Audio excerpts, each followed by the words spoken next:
you doing? This is Mr. Goebel. Welcome to this test review. I'm going to make this fast because there is a lot of stuff that I have to cover. Man, look at that. Those are all the test questions right there. And here's my script, and that's how we're going to do this today. So bear with me. Guys, remember, the first place that you should always start is our website. So I would greatly appreciate if everybody would visit the web page. I've also loaded up on Quizlet the review for the Industrial Revolution quiz, and down below is access to the Quizlet via online. So make sure you do that because, guys, remember, this stuff is easy. Okay, it's very easy. Just make sure you use the tools. All right, let's get this puppy started.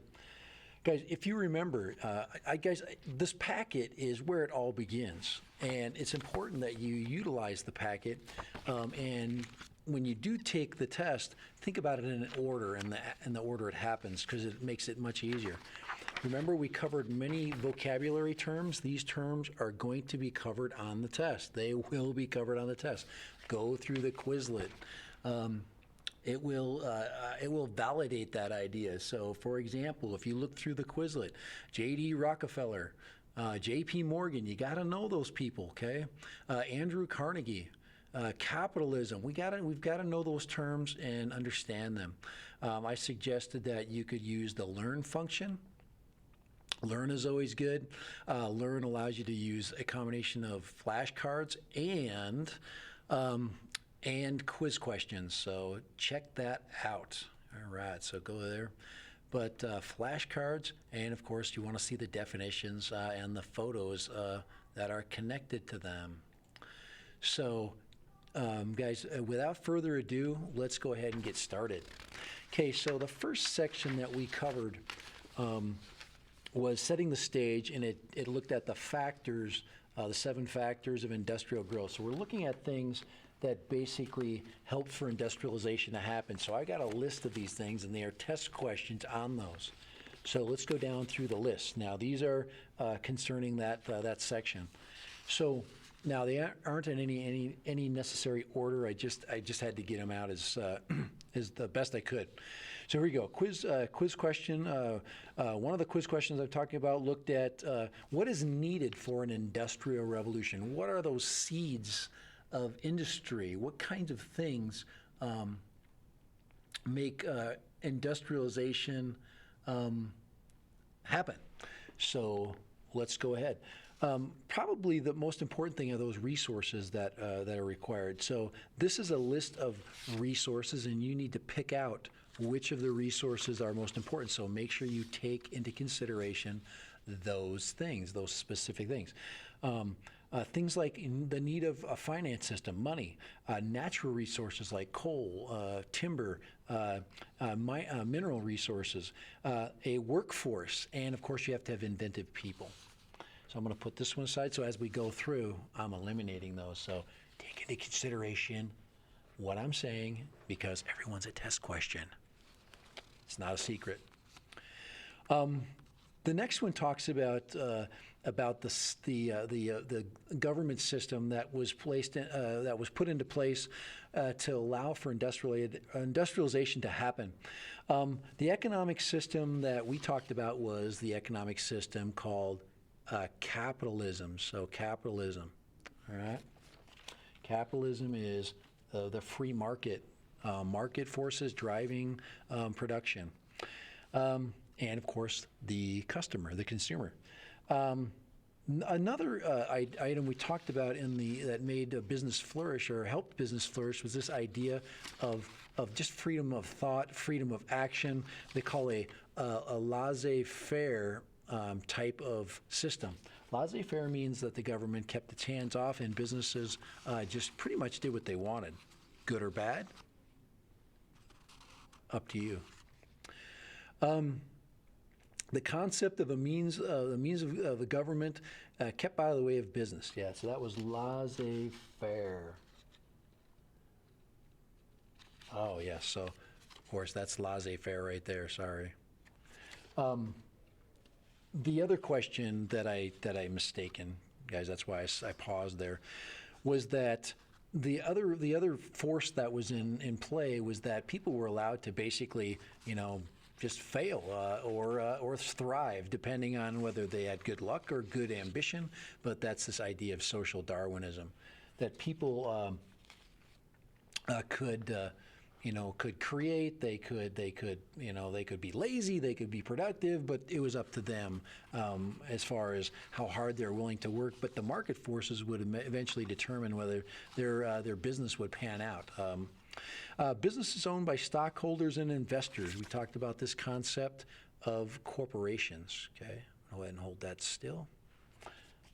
Corporation is publicly owned. Investors get together and they decide whether they want to put money into an idea or not, or an investor or a business person could go into a bank and look for investment capital. Economic system based on buying and selling, supply and demand. We already talked about the idea of capitalism. I probably have a repeat in here. Land grants, another form of help that came from the government, and government help. Many of them came, especially with the railroads, came in the form of land grants, money basically given to encourage expansion. So to get investors to get the incentive, you provide the material, you lay the track, we'll give you the land. The name of a person who created this machine. We looked at other innovation and invention that not just industry but also agriculture was thriving at that time. Industry helped agriculture or drove it. This is Cyrus McCormick's. If you look at the picture right there, it gives you the answer right there. There's Cyrus McCormick's Reaper. So these are some of the concepts that we were supposed to know right here. So that's several of them. So we're done with those. Nice. We're hustling along. Here we go. This next group of ideas are the people involved in the industrial age.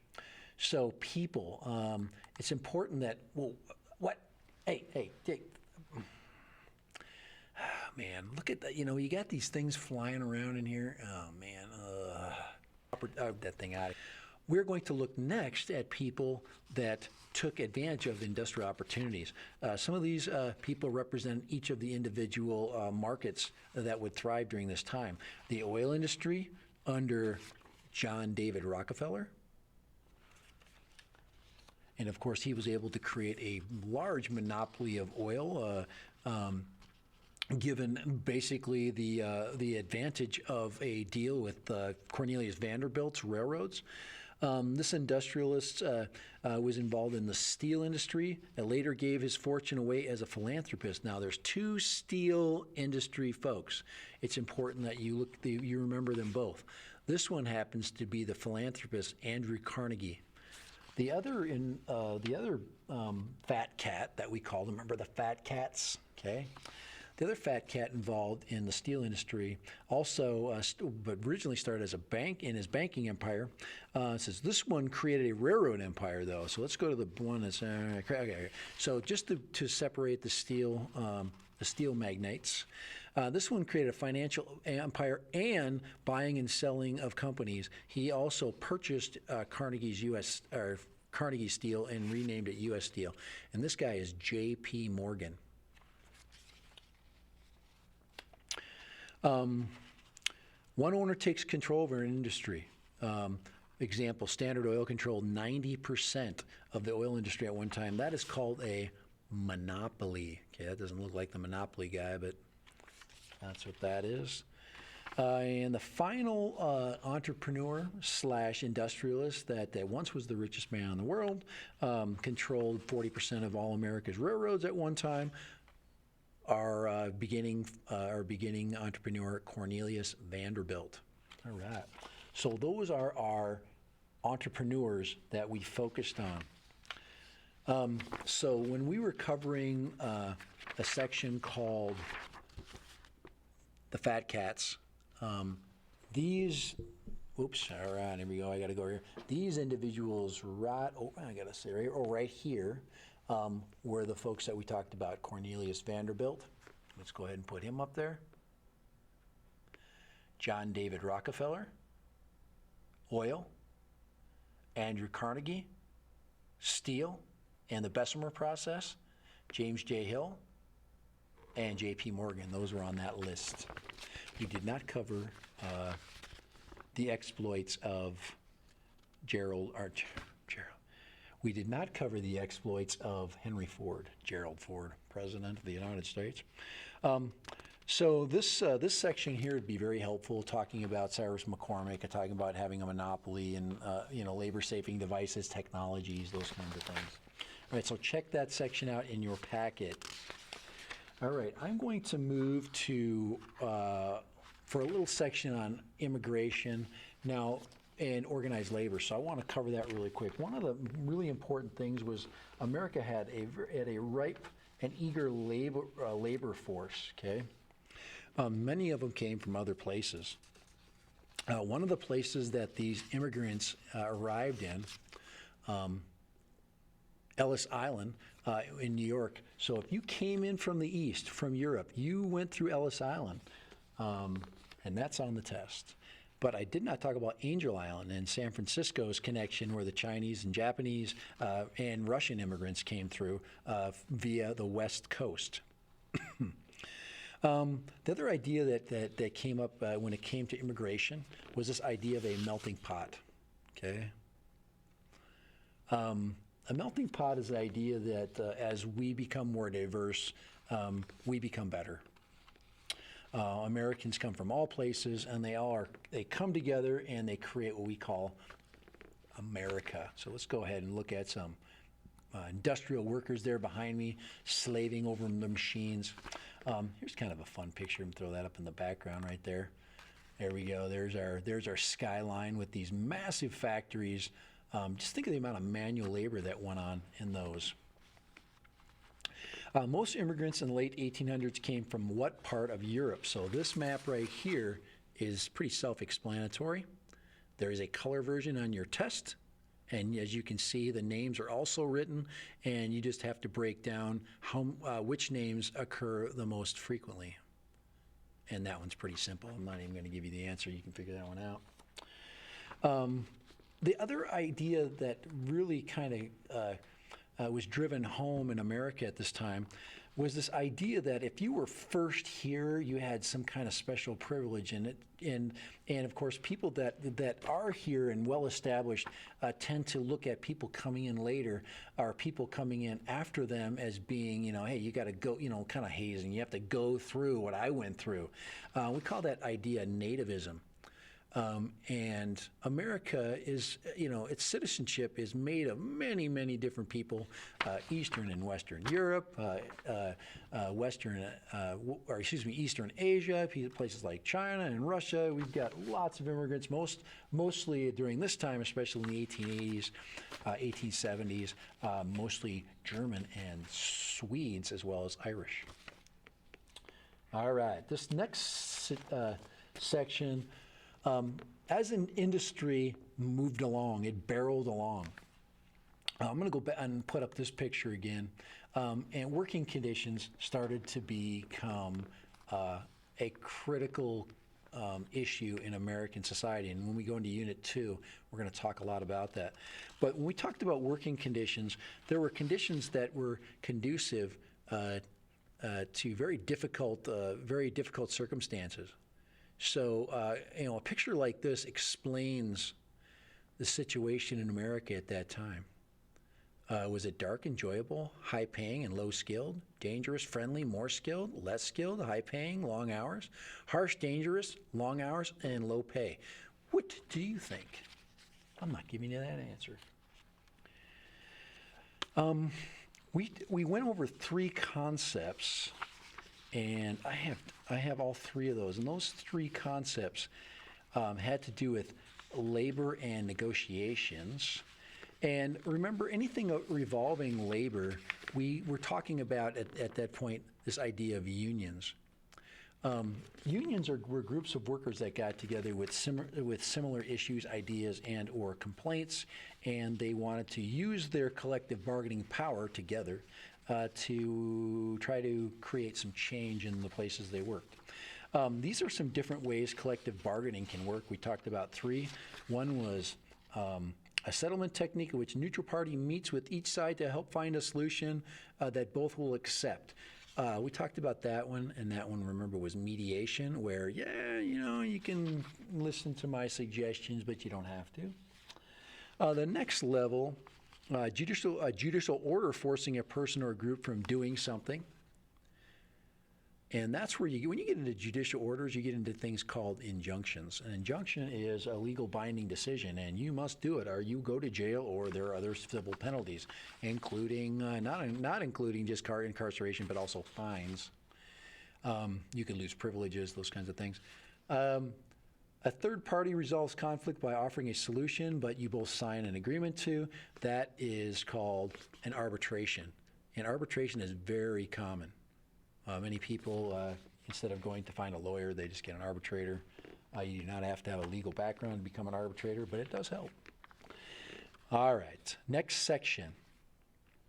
This looks at reactions to labor or actions by labor when they are in disagreement with their employers.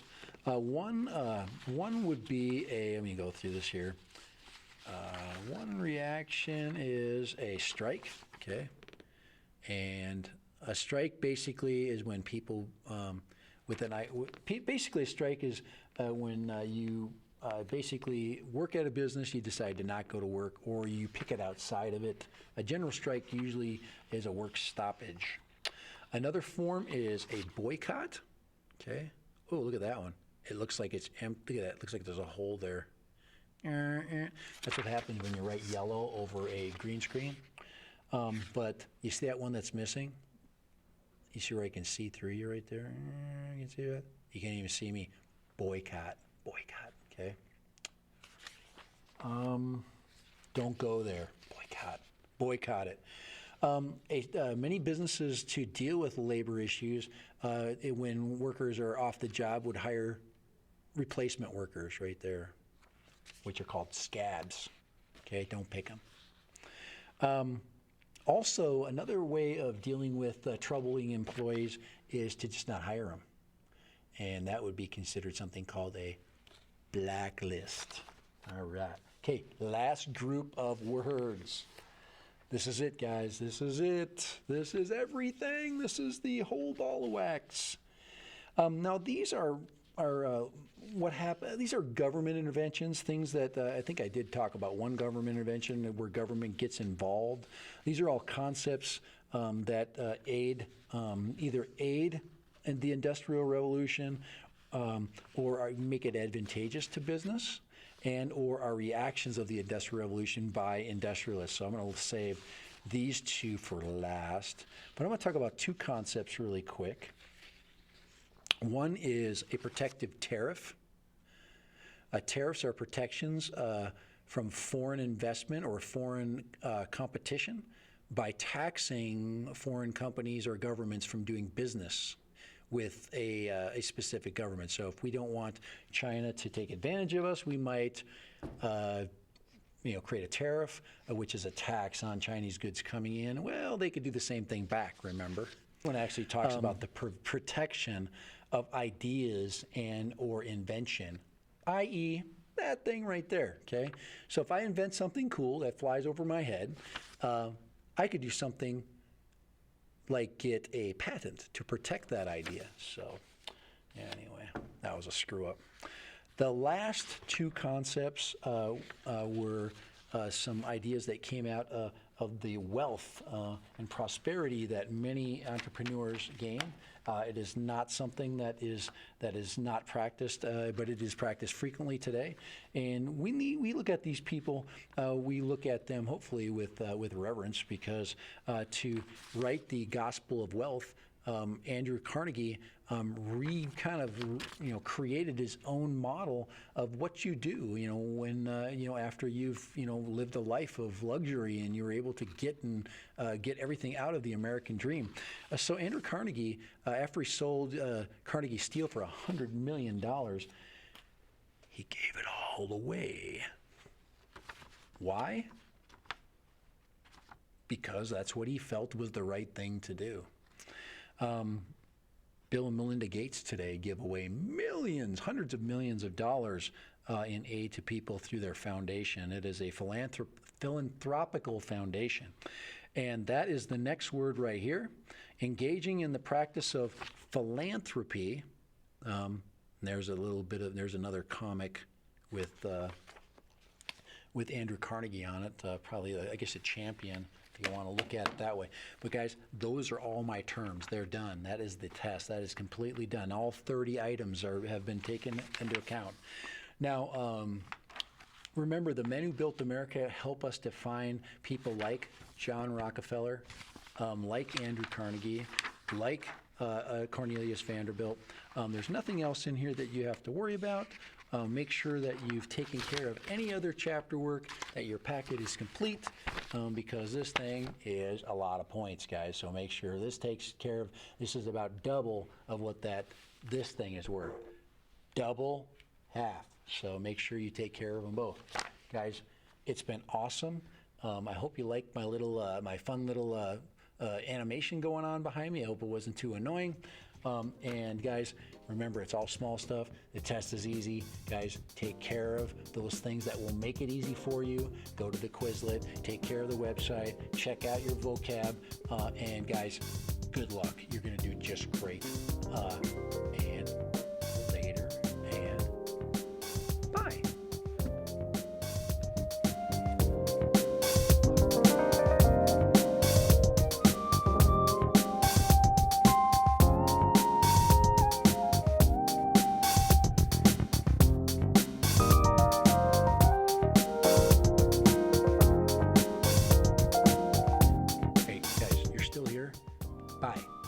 Go somewhere.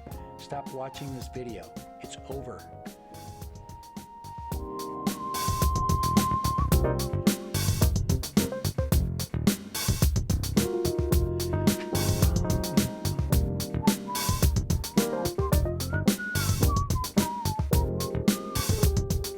Guys, go.